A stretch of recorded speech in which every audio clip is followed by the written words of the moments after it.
বিসমিল্লাহির রহমানির রহিম। আসসালামু আলাইকুম দর্শক, কেমন আছেন? আশা করি ভালো আছেন। আমিও ভালো আছি। দেশ ও দেশের বাইরের থেকে যারা আমার এই ভিডিওটা দেখতেছেন তাদেরকে আমার রান্নাঘরে স্বাগতম। আজকে আমি দেখাবো অসাধারণভাবে পাঙ্গাস মাছের রেসিপি। এখন পর্যন্ত যে সমস্ত বন্ধুরা একটা লাইক দিয়ে ভিডিওটা দেখা শুরু করেননি, প্লিজ একটা লাইক দিয়ে দেবেন এবং আমার রেসিপিটাকে ফলো করবেন।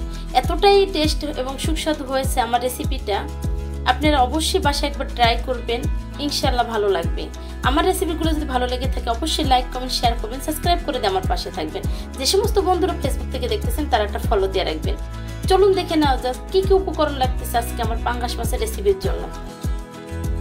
দর্শক, এখানে আমি আজকে যে পাঙ্গাস মাছটা রান্না করব সেটা এখানে আমি 4 পিস পাঙ্গাস মাছ নিয়েছি, হলুদের গুঁড়া, মরিচের গুঁড়া এবং লবণ নিয়েছি। এখানে আমি নিয়েছি জিরা ধনিয়ার গুঁড়া, মরিচের গুঁড়া, হলুদের গুঁড়া, পেঁয়াজ পেস্ট, আদা পেস্ট, রসুন পেস্ট, আমি নিয়েছি মেথির গুঁড়া এবং গরম মশলার গুঁড়া। এভাবে যদি পাঙ্গাস মাছ রান্না করে খান অবশ্যই অনেক ভালো হবে এবং কোনো গন্ধও লাগবে না, খুব টেস্ট ভালো হবে। আমি নিয়েছি টমেটো কেটে, পেঁয়াজ কুচি। এখন চলে যাই মেন রান্নায়। এখন আমি চুলায় ফ্রাই প্যানটা বসিয়ে দিয়েছি, সাদা তেলটা দিয়ে দেব।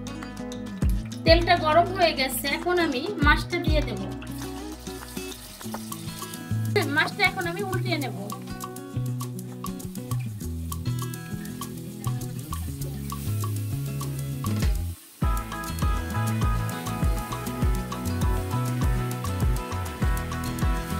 পাঙ্গাস মাছটা অবশ্যই আমরা খুব সুন্দর করে ভাজা রান্না করার চেষ্টা করব, তাহলে গন্ধটা কম আসবে, ভাজা ছাড়াও রান্না করা যাবে। অবশ্যই প্রসেসিং মেনটেন করতে হবে। আমার মাছটা হয়ে গেছে ফ্রাই করা, এখন আমি মাছটাকে উঠিয়ে নেব। দেখতেই পাচ্ছেন যে মাছটা কত সুন্দর ফ্রাই হয়েছে। দেখতেই পাচ্ছেন মাছটা আমি খুব সুন্দর করে ভেজে নিয়েছি। আমি পেঁয়াজটা দিয়ে দিয়েছি।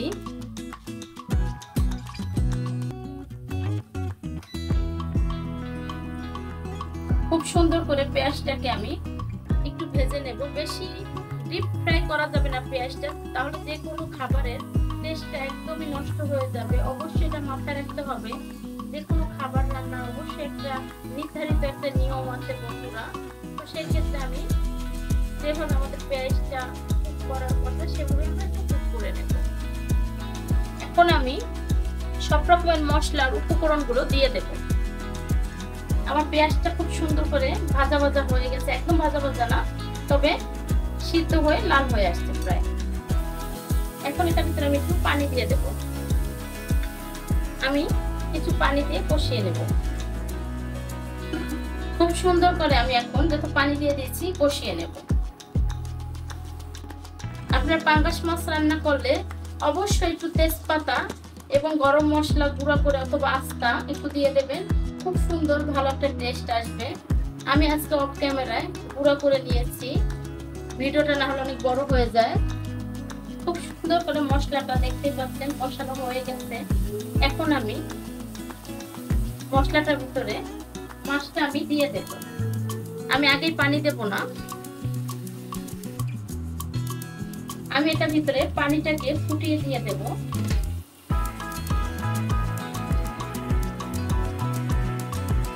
আমি একটু কষিয়ে নেব ভাজা মাছটা, তারপর একটু কষিয়ে নেব।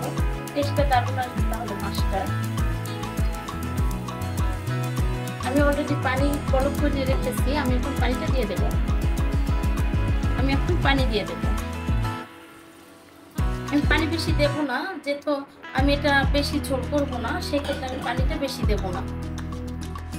মাছটা নেড়ে দিচ্ছি, এখন আমি টমেটোটা দিয়ে দেব। টমেটোটা যদি আগে দিয়ে দিতাম একদমই ভেঙে যেত, যার জন্য আমি টমেটোটা পরে দিয়েছি। এখন আমি ঢেকে দেব, আমি কাঁচামরিচ দিয়ে নামিয়ে ফেলবো। আমি আরেকবার একটু উল্টিয়ে দেব।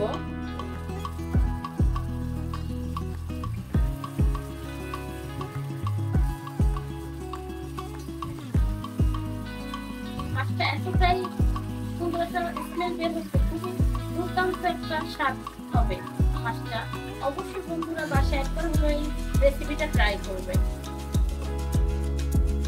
একটু সময় চুলাতে থাকবে। এখন আমি কিছু কাঁচামরিচ দিয়ে দেব। হয়ে গেছে আমার রেসিপিটা, আর একটু সময় ঢেকে রাখবো জিরার গুঁড়ো দিয়ে আমি নামিয়ে ফেলবো।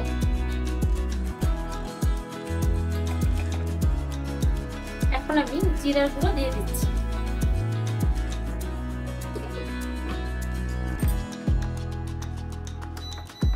হয়ে গেছে আমার পাঙ্গাস মাছের রেসিপিটা। এখন আমি পরিবেশন করে নেব। আমি এখানে একটা বাটি নিয়েছি পরিবেশন করার জন্য।